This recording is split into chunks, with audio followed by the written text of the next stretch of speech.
I was acting with my own free will. I was learning the ways of the machine called bourgeois, which was trying to keep me imprisoned. My heart was freed when they taught me their values. I was in charge for the first time of my own thoughts, and for the right to exercise them, I chose to wield that gun. I want to talk about the way I knew our 6 murdered comrades, because the fascist pig media has, of course, been painting a typically distorted picture of these beautiful sisters and brothers. Welcome to Extraordinary Stories Podcast.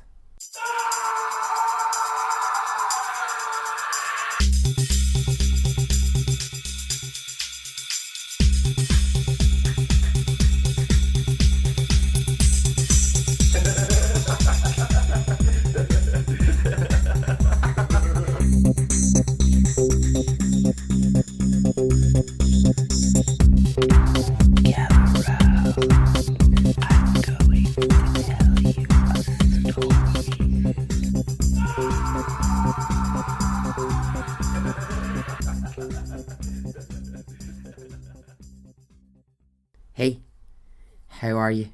Are you well? Are you good? I am.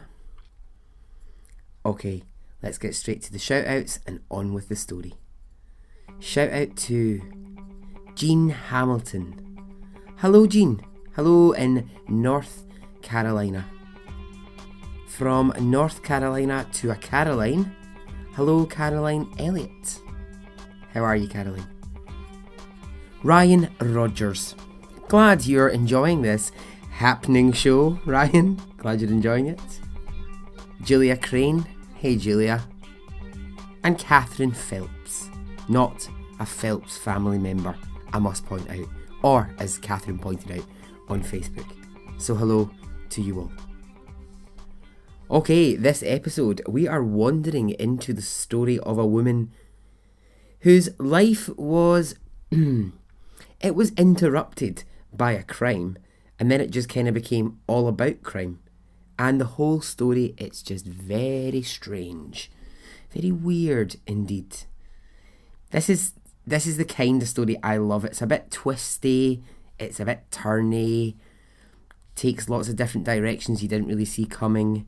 This is the story of Patty Hearst. Are you ready? Okay, let's go.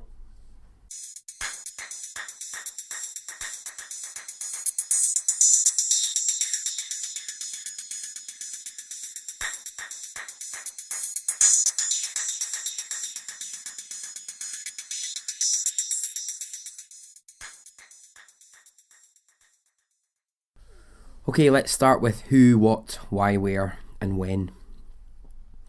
We're starting in 1954, when Patricia Hearst was born into the world, and that was in San Francisco. Oh man, I want to go to San Francisco so badly. I really do. I mean, partly just so I can kind of walk about singing, if you're going to San Francisco, wear flowers in your hair. But I really want to go. Okay, Patty, as she's known, was born to her father Randolph and her mother Catherine. But here's what's interesting. It's who her grandfather was that's the really interesting part here. Her grandfather was William Randolph Hearst, the man responsible for creating the largest newspaper, magazine, newsreel and media business in the world. When he died in 1951, her grandfather, William Randolph Hearst, was one of the richest men in the world. So he was a businessman who at a young age had bought a newspaper company, and it grew and it spiraled, and before long he was in charge of media companies, and he founded, like I said, one of the biggest companies to ever exist. He bought over lots of major TV networks. He was into radio. His net family worth was in the region of 28 billion when he died. Oh my, that's some amount of money. I thought this was interesting, right? When I was doing the research for it, I came across the term yellow journalism. And I was like, what the hell is yellow journalism? Well, it's the term for what we would now call tabloid journalism. You know, so those newspapers and those magazines that sensationalise stories and have really explosive headlines and, well, I guess they're considered a bit trashy. I don't know. I think you can be overly snobby about these things sometimes. I don't know if they're that trashy.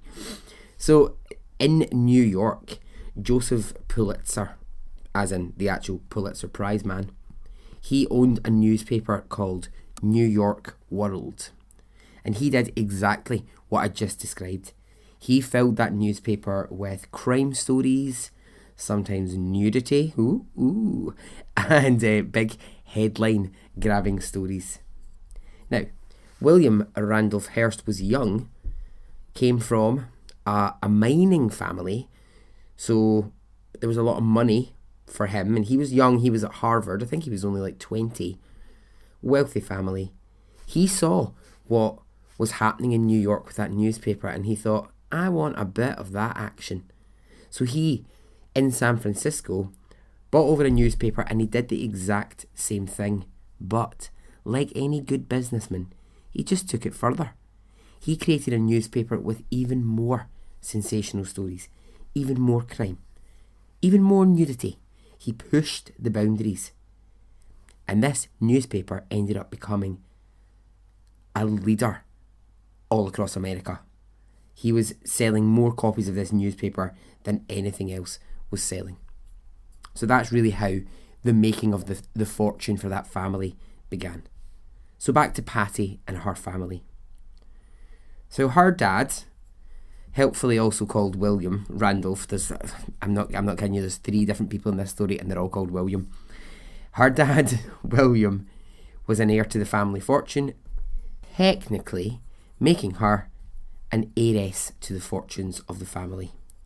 She was one of 5 sisters, and one of many, many granddaughters to this exceptionally wealthy family.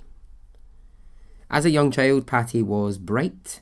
She achieved well at school. It was always thought she would do something fairly academic with her life because she was smart, she was clever. She was an attractive young woman too, so setting out into the world, she goes to the University of California, and it's here that she meets a man called Stephen Weed. Odd name. Stephen Weed, old Weedy Weederson. He is 23 years old, and she was 16 when they meet, and they fall in love. 16 and 23 does make me a bit not sure about that, but that's what happened. It's said that Patty liked the fact that he was older than her, and the story goes that Patty did the chasing in the relationship. That is Stephen Weed's story, and he is sticking to it. It's said that she was really driven by wanting to be with this man who was older than her. So after 2 years of being together, she's now 18 and he's 25, and she moves in with Steve Weed. I just love saying Steve Weed. So she's studying at the University of California. She's studying art history, and she is loving her life with her boyfriend. She's essentially playing at house, and she is really enjoying it. So one evening in 1974, Patty and Steve, they'd eaten their dinner. They were about to go to bed, and there's a knock on the door. Now, who can that be, they think? Here's the thing, they didn't live in a necessarily rough part of town, but it's just sometimes in Berkeley, where they were living, there were some gangs hanging about the streets, and there was some petty crime happening. So a knock at the door randomly on a Tuesday night at 10 o'clock. It might mean that someone needed help, could be a neighbour, or it might be that someone had been caught up in something in the street, they'd been mugged, or they were trying to get away from something criminal. I mean, I'm not saying that happens all the time, but it's happened enough that a knock on the door at 10 o'clock at night just made them think, oh, who's that? Right, we better go and get it. So Patty looks through the peephole, and when she looks out, she sees a woman who is in her mid-20s, standing on the other side of the door, and she opens the door to see if the woman is okay, and the woman is covering her face with her hand. Patty asks her, "Can I help you? Are you all right?" Before the woman can respond, two men burst into the apartment and they grab Patty Hearst and they throw her to the floor.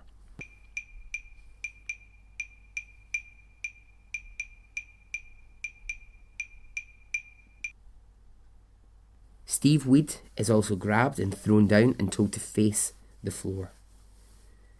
The men have guns and they're pointing at Steve and they're shouting, "Keep your fucking face to the floor." So his wrists get tied behind his back, and all that he can hear is Patty making muffled sounds. And she's fairly close to him, but he just doesn't know exactly where she is. She too has been tied up at this point. The two men start asking about the safe. Where is the money? Where is the money? Patty and Steve didn't have a safe. They didn't have a safe full of money in this house. But of course, they're assuming at this point, well, that's what this is. This is a robbery. They're here to rob us. They're here because they think that we have money. But they weren't there for that reason. Money would just have been a bonus. They were actually there very, very specifically to kidnap Patty Hearst. And they do. She's dragged downstairs, she's put into the trunk of their car, and she's driven off. Okay, so who are they? Who are these kidnappers? Well, they're members of the SLA. The who, I hear you ask, as I did myself. The who? The SLA stands for Symbionese Liberation Army. We're just going to call them the SLA for the rest of the episode because I don't want to have to keep saying Symbionese Liberation Army. We'll just call them the SLA for sake of ease. They were a left-wing radical group fighting against the US government. A small terrorist group, if you will. They don't exist now, but they very much did in the early 70s. They only had a sort of small number. I think in total there was 8 members. They're run by a man called William. Here comes another William in the story. William, or Willie Harris, as he goes by. Big Willie, that's what we'll call him. No, hang on. No, we'll not call him Big Willie. That would be ridiculous. Big Willie's in charge of the gang. And they had set their sights on Patty, knowing full well who her grandfather was, and how much money he had, and how much the publicity of kidnapping an heiress would bring. They felt that by taking Patty, it was a way to get headlines and get noticed, and more importantly for them, get a few things done by the government that they wanted. So with her family in charge of the media, well, what do you think happens? This kidnapping, it essentially becomes the news. It grips America that an heiress of the Hearst family has been taken. News reporters line the streets outside of her and Steve's apartment and of her parents' house. Patty, from where she is being held, makes a call to the outside world. And it's to tell her parents that she is safe and that she is alive. So the SLA, now I don't want to bastardise their beliefs here, but we could be here forever if I try and go into their entire history of their beliefs. So, in a nutshell, they're an organisation who were formed by a small group of people who wanted to see a fair America, where every race, every gender, rich, poor, everyone would all live in peace together. They felt that there was a very much rich America, poor America, and that needed to change. So with Patty kidnapped, the SLA start to make demands, but it doesn't come in the form of money at first. They want political change. They start demanding that the government offer free food to the poor and that they make changes to the needs of homeless people. So, this is really not your regular kidnapping. This is a group attempting to make a very political statement. Alright, let's do a wee emotional check-in. I've just made that phrase up, but I quite like it. A wee emotional check-in. Maybe I haven't made it up, maybe I think I have. How do we think Patty is feeling? Well, terrified, I would imagine. She's being used as a pawn in this political game. She's living with a group of people she doesn't know, and they won't let her leave. It's scary shit. How's her fiancé feeling? Scared that he might never see her ever again. Her family, well, her mum and dad, they are beside themselves. So the whole thing is just a big mess. Now, my first question was, are they going to kill her? Is that what they're going to do? And that surely has to be the question on everyone at the Times' lips.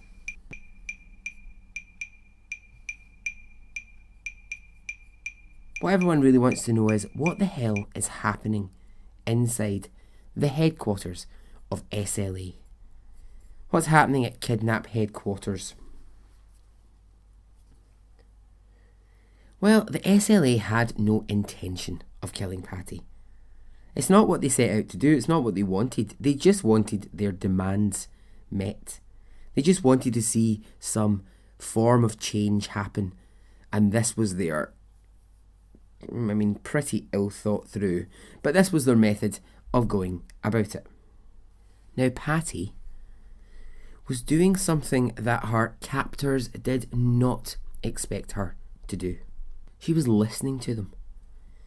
She was chatting with them about their politics, these left-wing ideas. And that was completely unexpected for them. They just assumed that she would be fighting and begging for freedom, but no. She was sitting down and saying, okay, tell me more about your ideas. And she was given all of the information. In the outside world, Patty's family, they were trying to listen to these demands. And they did attempt a food delivery service as per the ransom, but it didn't really work. It kind of fell apart. When they tried to bring food to homeless people, thousands of people from everywhere all turned up to receive free food, and the whole thing was just carnage. It was just a mess. So it didn't really work, and they had to kind of give up on the idea of trying to do that. The demands that the SLA had in terms of things like that would really take time and money and lots of money to organise and to get right. This demand to feed the poor that they're asking for would have cost upwards of like 400 million. And yeah, our family were exceptionally rich, but they couldn't just put 400 million into a programme like this with no guarantee that Patty would ever be released or that she wasn't already dead, or so the whole thing's very complicated. Now, the FBI are involved, but they cannot track Patty or the SLA group. They just don't know where they are. In every piece of research that I did, I kept coming across the fact that the FBI didn't do a very good job in this investigation. Statements are being recorded from within the SLA and sent to the media. And in one of them, Patty says this: I am now beginning to understand the values of the SLA, and it's clear to me my family have done nothing that they were asked to do. They must simply be abandoning me. Now that just wasn't true.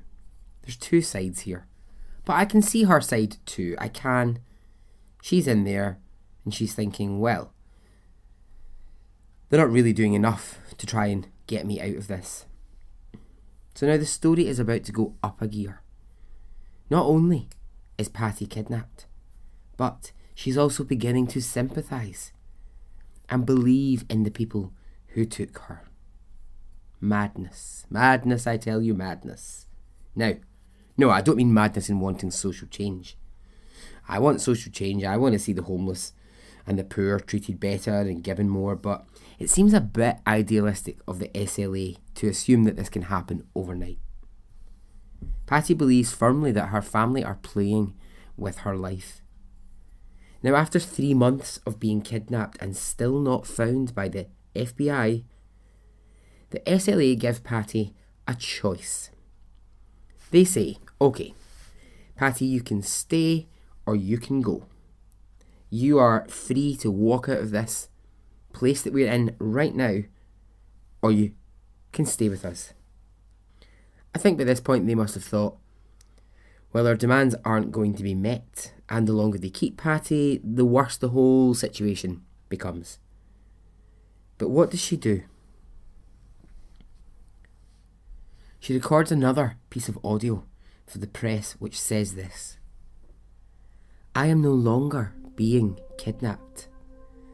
I have decided to stay. I have been given the name Tanya. And she ends with the SLA statement they are known for. She says, fatherland or death, we shall triumph. Okay, Patty.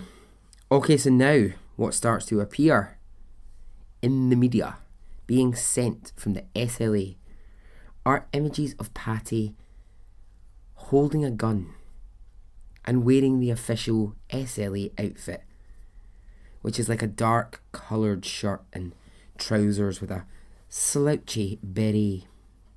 I mean, these images they're slightly taunting the press at this point. They're releasing these images of Patty in it's sort of military vibes is what it is, this outfit. But I think the most shocking thing is that she's standing there with a machine gun in her arm. How do her family feel about this? Well, they are shocked. And I'd imagine embarrassed. Here they are, this great family, known across the whole of America and the world, and now one of their own is in the newspapers wearing this outfit, holding a gun. So now everyone knows that Patty has joined them, but it has to be proved because people outside are saying, well, has she voluntarily joined them? Or has she been brainwashed? Or are we looking at Stockholm Syndrome? So this is why I love this one. This is where Patty's story is so thorny, and it's still debated. Did she join them? Was she being brainwashed? Just before we continue with Patty's story, I did a quick bit of research, because as you know, I like to get into something as much as I possibly can. And I looked at brainwashing, and while we all know what it is, it's about getting someone around to your way of thinking. I just kind of wanted to look at the techniques, and I thought maybe you might find this interesting. I mean, I'm not endorsing it. I'm not saying if you're planning to brainwash someone, then now's the time to get a piece of paper and write down the points I'm going to make. So the techniques, the main 4 most commonly used techniques are isolation. So we know this one. Taking someone away from their surrounding environment and making them dependent on you entirely by isolating them. Dependency and fear. Making someone so entirely dependent on you and forcing them to live in real fear of you. This one is interesting. Self-criticism and finger pointing. So that's about forcing a person to be so critical of themselves to the point that they break down all the confidence that they have in themselves. And along with that, forcing them to point the finger at who they think the people are who've caused them the problems in their life. And the final one, love this term, love bombing. I mean, it sounds like a euphemism for something else. What were you up to last night? Just a bit of love bombing.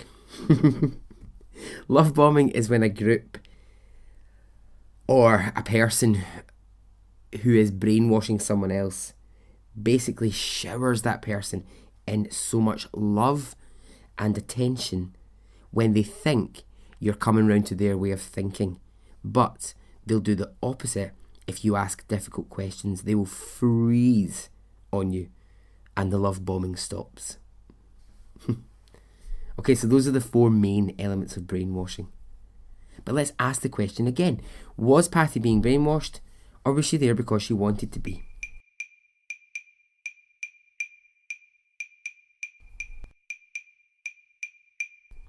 I mean, I just don't think if I was an heiress, I'd be getting caught up in this business. I think I'd be like, butler, bring me my diamond crown. Well, no, that's more royalty really, I suppose, than heiress, isn't it? But I'd be like, on a yacht, partying with lots of sexy people, drinking gin, having a bloody great time to myself. I don't think I'd be, dressing up like Che Guevara and walking about with a gun. Anyway, the SLA plan a bank robbery, led by Willie Harris, Big Willie. But guess who is the central focal point of this robbery? Who is the person that we see walking into that bank with a gun in their arm? It's Patty. And there are thousands of images of her walking in with a machine gun, and she's pointing a gun at a teller's face and demanding money. The CCTV images, they're released to the press, and for anybody who doubted Patty's story, it's there in black and white, Patty with a gun pointing it in someone's face in a bank. So now there's no doubt that she is deeply involved. Still, people outside are not convinced. They're like, no, this just doesn't feel like a Patty move. But in response to this chat, Patty comes out again with another recording, and she says this. The idea I have been brainwashed is ridiculous.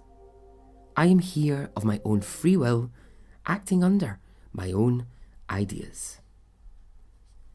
The SLA managed to escape that bank robbery without being caught by police, and they go into hiding. A few days after this, Willie Harris, the man in charge, he decides that he needs to go shopping for a new gun holster.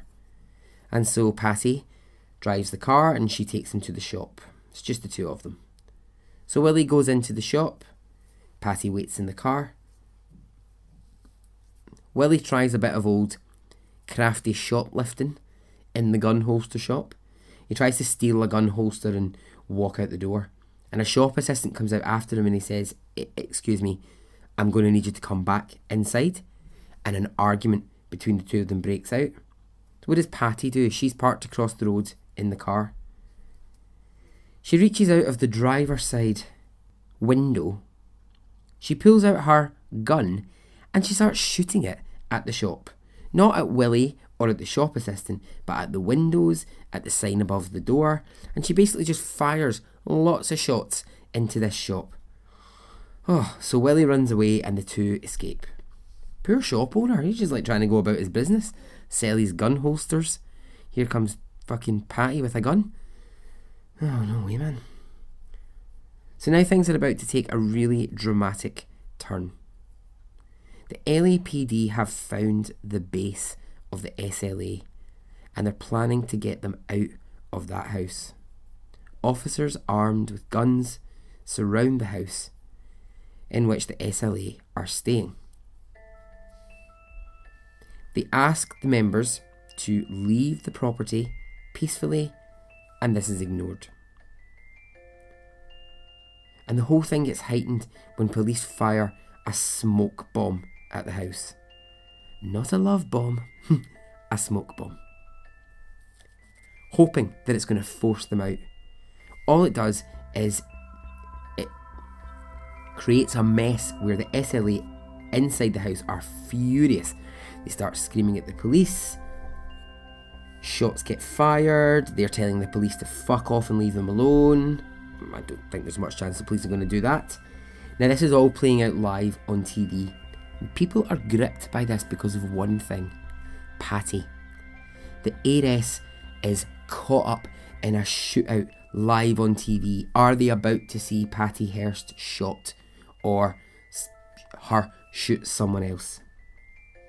During that shootout, 6 members of the SLA were shot to death by LAPD. But where was Patty? Well, she wasn't in the house at that moment. She and Big Willie, they were elsewhere. And the minute they heard of the shootout, Patty is reported to have said, "Okay, now we need to get out of here." And that's exactly what they did. Willie, Patty, and a couple of remaining SLA members, they go on the run. They pack up their guns, their weapons, and they flee.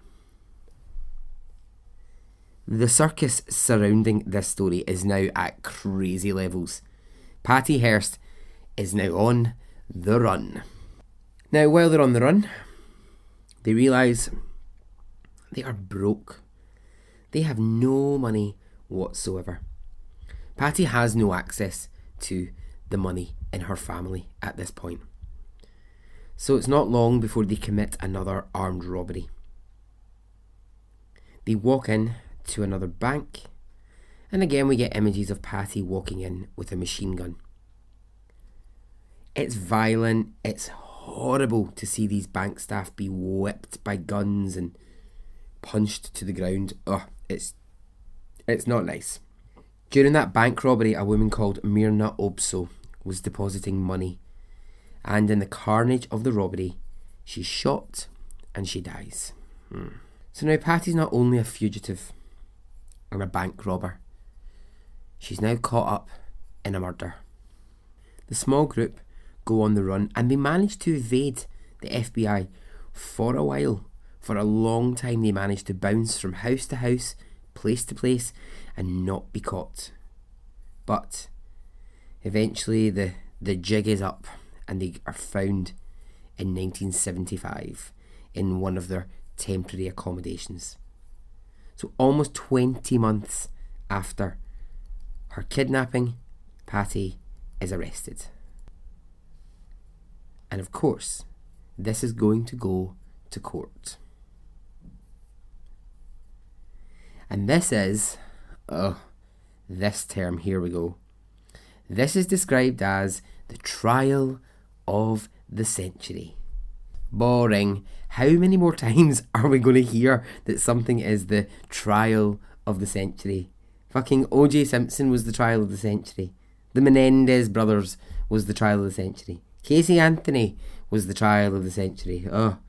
Note to reporters, please try and find a new way to say that. I mean, if you're going to call everything the trial of the century, then essentially nothing is. This is where I got so into this, because I thought, how is this going to play out? How is this trial going to play out? This is going to be fascinating. Do you think the remaining members of the SLA have money to pay for big fancy pants lawyers? I don't think so. Does Patty have that money? Oh, fucking hell yes, of course she does. Given the money that her family have, Patty gets the most expensive lawyer in the USA, F. Lee Bailey. When he's asked about talking to Patty after her arrest and he's agreed to take the case, he says it was like talking to a zombie. So the case comes to court, the trial of the century arrives. And what did the defence go with in this case? How are they going to get Patty off? Well, they go with brainwashing. They ask the jury to consider the dramatic change to Patty's life and how that can only have happened through brainwashing. The prosecution, they reply with, no, she's lying. She joined the group voluntarily and knew exactly what she was doing.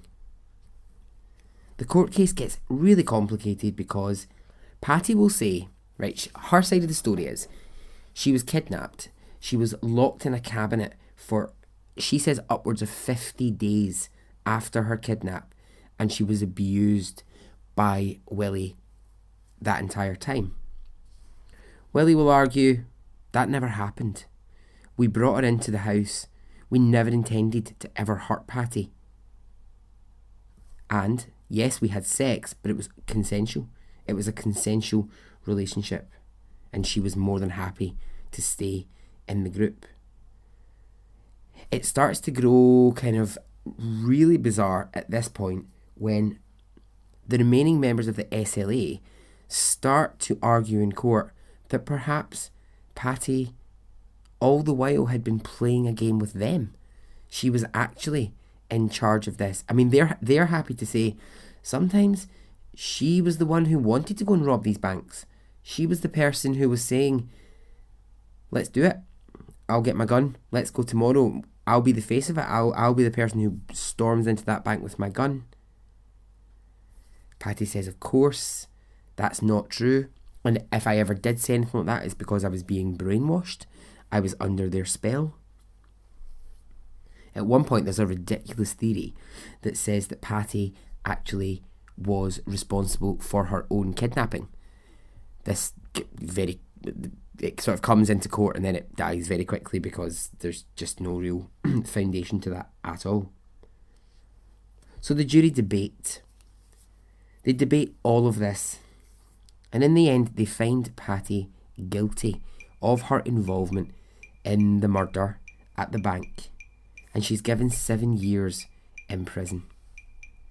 The judge sentencing her said this: rebellious young people who, for whatever reason, become revolutionaries and voluntarily commit criminal acts will be punished. During her trial, a brainwashing expert had been called to testify.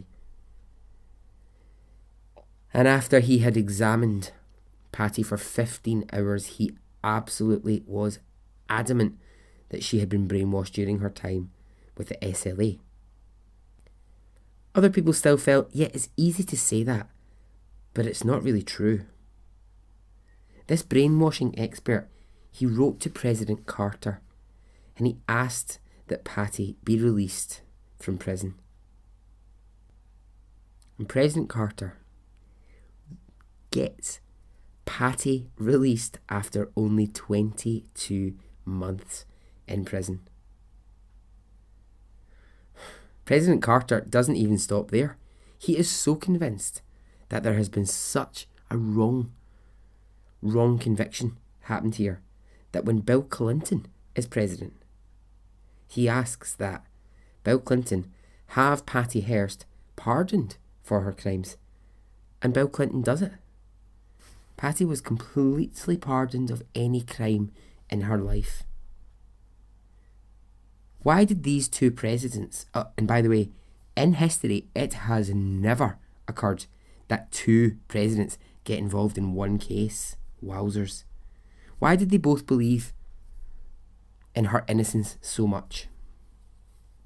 Well, they believed that Patty was being punished for the crimes of young people in the 1970s, in a time when the privileged acted in a way that they wanted, recklessly and carelessly, and they thought that Patty was potentially being made the face of that. So Patty's free. She leaves prison. She meets a man. She marries. She has children. And she settles down to live her life in Connecticut. The other members of the SLA are currently serving life sentences in prison for the murder during the bank robbery. Patty breeds show dogs, and she does charity work.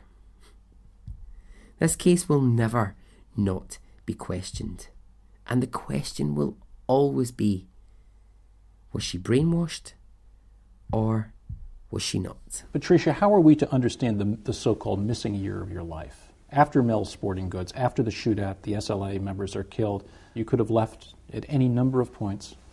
Well, I just think it's not true that I could have left at any point. I couldn't do anything at any point anymore. I couldn't even think thoughts for myself anymore because I had been so programmed that, you know, the FBI was looking for the SLA. I shouldn't even try to think about rescue because they would call in psychics to find me. And that's the kind of thing that I believed. And so ends the story of Patty Hearst.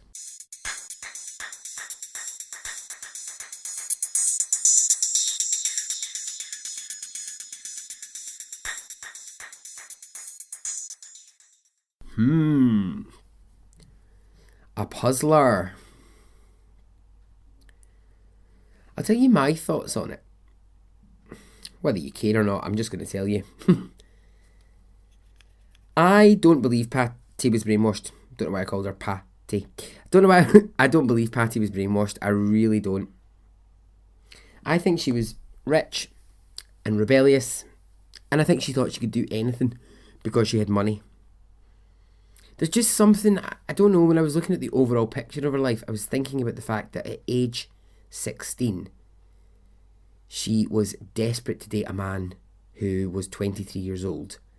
Which, I mean, even in the early 70s, that was still strange. I think there was a little bit of rebellion in her. I think there was something in her, and when I've watched interviews with her now, where she fiercely tries to say, no, I was brainwashed. It was definitely, I wasn't acting under my own free will. I said all those things, but actually it was the most horrific time of my life. I just kind of don't believe her. I just don't believe her. I think it's possibly a situation where someone is from such a wealthy family that they think, it doesn't really matter how much I go and fuck this up, because actually I can just claim that I was brainwashed, and see, at the end of the day, I'm going to come out of this situation and there's always going to be money waiting for me on the other side. So I'm always going to go back to a nice life. I'm always going to go back to privilege. It doesn't really matter for me. So essentially, you're not really taking too big a gamble because you'll always get your way out of it.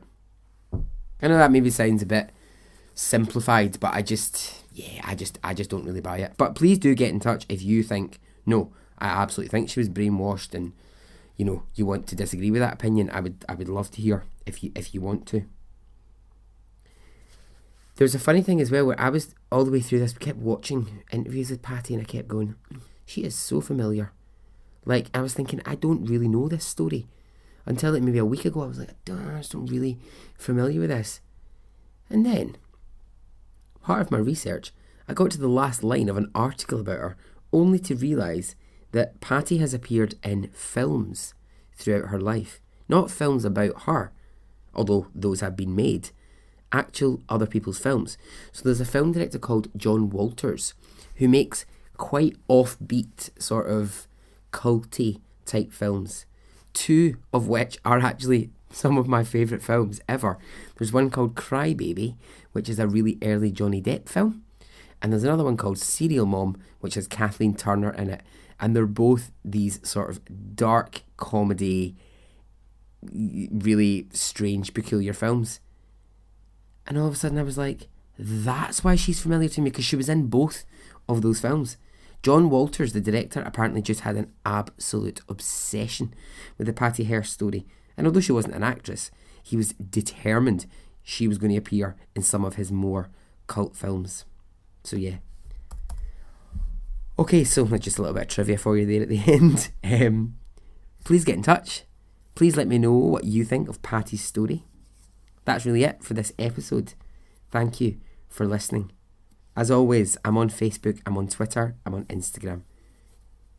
If you want to support the podcast, you can go to Patreon, type Extraordinary Stories Podcast. I think you have to put it in, all as one word. And yeah, that's it. Okay.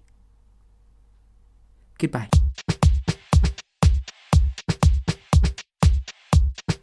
It didn't affect me really one way or the other.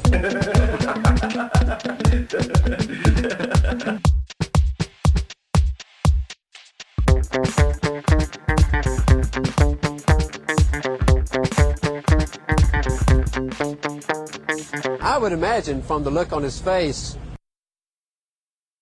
let's get it on, let's do it, let's get it over.